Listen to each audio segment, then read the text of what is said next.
These indies have AAA graphics. We don't know how their developers are working this wizardry, but we're thankful they are. So let's take a look at a few choice cuts and prepare to load them onto our ROG allies when they arrive.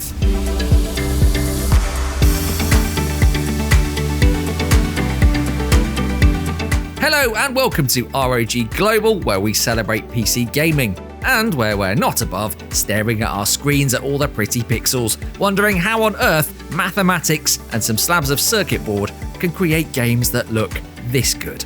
All the games featured in this video are indie projects. Some of them are from one-person teams, and they all would look totally at home as the headline slot at a big game conference. Charge up your ROG allies in preparation, and let's get stuck in.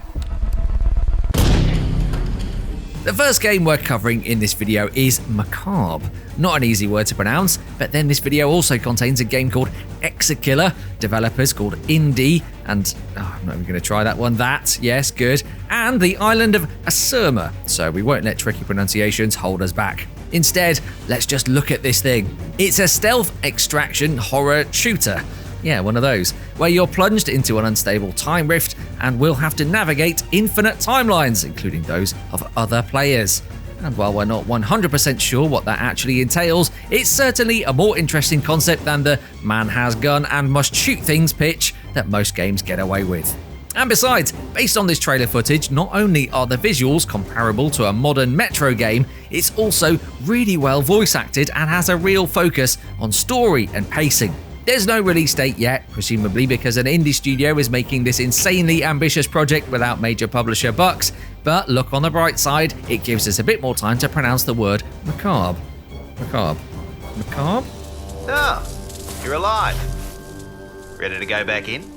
Gorgeous Central European scenery, medieval architecture, serfs doing surf things. Either this is Manor Lords, or our camera's bugged out again in Kingdom Come Deliverance. No, we've checked. It's Manor Lords. Definitely Manor Lords. An incredibly detailed mix of historical city builder and RTS battle sim. The only thing that makes it obvious that this isn't a AAA title is that, tragically, AAA companies don't tend to make incredibly detailed mixes of historical city builder and RTS battle sim. Otherwise, this is as polished and beautiful as gaming gets. You get to raise a militia, balance your settlement economy, place each building for maximum aesthetics as though you're going to take a pic from medieval Instagram, and somehow this is the work of one single developer. Quick question, Slavic Magic. How? How intense do you want your visuals? Asks Modern Technology. Yes, replies Project Grey, a mysterious action game from the fantastically named Indie that has us rubbing our eyes in amazement like cartoon characters whenever we watch this alpha gameplay. What you're seeing here is the planet Asurma, home to an advanced alien race called the Grey, and one combat-savvy protagonist who can really take a clubbing. The story here is, well, we've pretty much just covered all the story that there is at this stage, but the real story is that once again, developer Indie is just one person, building this fantastical world in what looks like Unreal Engine. Things have gone a bit quiet since the first gameplay landed in 2022, but we're hoping that's just because Indie has recruited some more members to make this dream a reality. Whether Project Grey sees the light of day eventually or not, it's a stunning testament to the AAA visuals that one ambitious indie developer can achieve.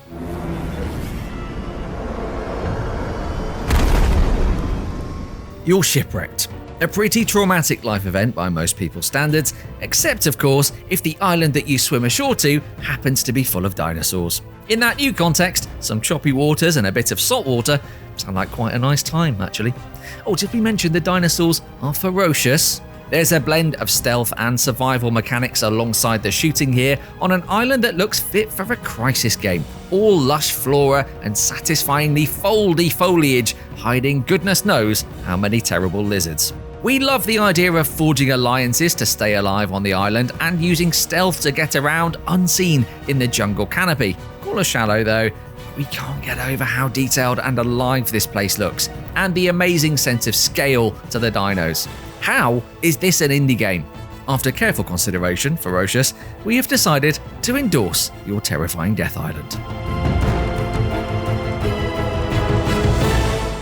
Exekiller isn't developer Null Games Inc.'s first title. They also made retro arcade games Tape to Tape and Athena Crisis before taking on a massive, sprawling, gorgeous cyberpunk meets Fallout title with AAA graphics, which is a bit like learning to tie your shoelace and then immediately signing up for a marathon against Eliud Kipchoge. Humanity has suffered a massive catastrophe, as it often does in stylish dystopian cyberpunky games like this, and in its wake, the Helion Corporation has seized control from its massive tower in the ruins of New York. As for you, you're a bounty hunter with the best name in gaming since 3D Realms decided that Mr. and Mrs. Newcomb should call their firstborn Duke. Say hi to Denzel Phoenix, everyone, a man whose name practically forced him to become a contract killer. Exekiller takes place in a semi-open world constructed from separate hubs, and the big idea here is player choice. There's never just one solution to an objective. Expect old-school Deus Ex-like options amidst the sandstorm and the atmospherically glowing neon signs. I want to make you an offer, which I'm sure you won't refuse. And there we go, 5 indies that, frankly, are really showing up AAA games. Sort yourselves out, big games, will you? Leave your own recommendations down in the comments if you spotted indie projects with amazing visuals. Subscribe to this channel for more, leave us a like if you enjoyed this video, and we'll catch you in another one.